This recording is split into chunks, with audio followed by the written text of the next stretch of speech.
Allahu Akbar, bismillahilladzi la yadurru ma'a ismihi shay'un fil ardi wa la fis samai wa huwa as-sami'ul alim. Assalamu alaikum wa rahmatullahi wa barakatuh. Alhamdulillah, কিছুক্ষণ আগে আমাদের কুরবানির গরুটা কেনা হলো। আমাদের সবার বাসাতে ইনশাআল্লাহ গরু খাসি কেনা হয়ে যাচ্ছে। কুরবানি being just around the corner. Thought I'd should make this short video to share a few pointers given Qurbani Eid আসছে।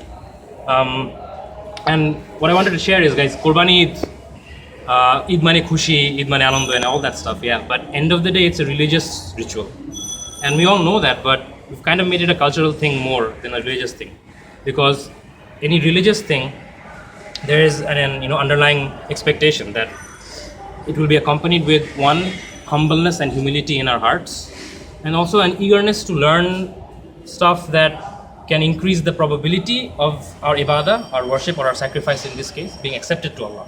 I mean, none of us want to go through all this effort, all this money, and mangsho bilano and everything. এই পুরো পেনটা খেয়ে যদি এখন কোরবানি অ্যাকসেপ্টেডই না হয় আল্লাহর কাছে, তাহলে তো none of us want that, right? May that never happen to any of us, inshallah. So a few things that I learned regarding that. সেটা হচ্ছে, guys, the first thing is the animal, the way we treat it.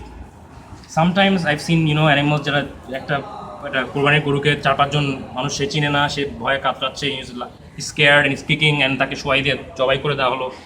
This is not the way Islam teaches, guys. This is not the way Islam teaches. This is not prescribed by the Sunnah.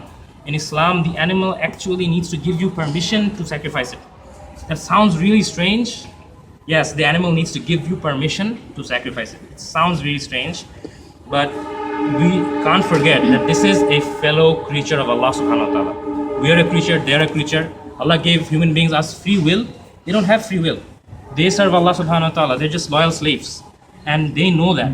When you tell them, with sincerity in your heart and tawakkul in the one who is saying it, if that person recites Allah's names, recites dua to it, it knows that really calms them down.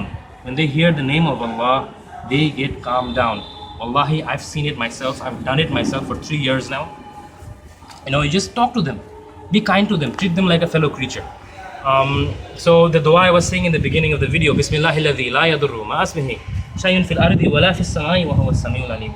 Talk to them like you mean it. That dua means, in the name of Allah, in whose name there can be no harm in the heavens and the earth, and He is all hearing, most knowledgeable.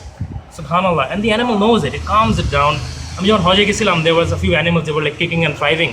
No one was calming them down. You go and talk to them.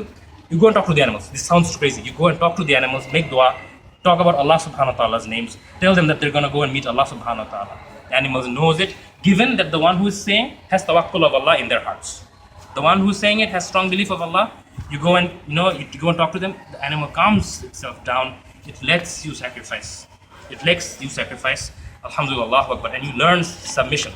How nicely the animal submits itself to be sacrificed for the sake of Allah. Subhanallah, you actually learn how to submit to Allah from the animals. There's so much to learn, inshallah. Most importantly, guys, fear Allah subhanahu wa ta'ala. Please, I cannot stress this enough. Fear Allah subhanahu wa ta'ala. On the day of judgment, this animal, if you had treated it unjustly, if you had treated it unkindly, it will testify against you. So fear that, right? And have a great Eid, guys.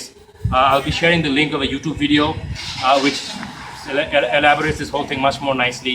That's the video that helped me. Give it a watch.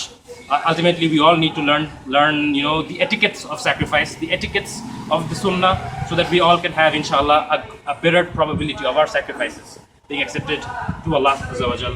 Assalamu alaikum wa rahmatullahi wa barakatuh. Eid Mubarak.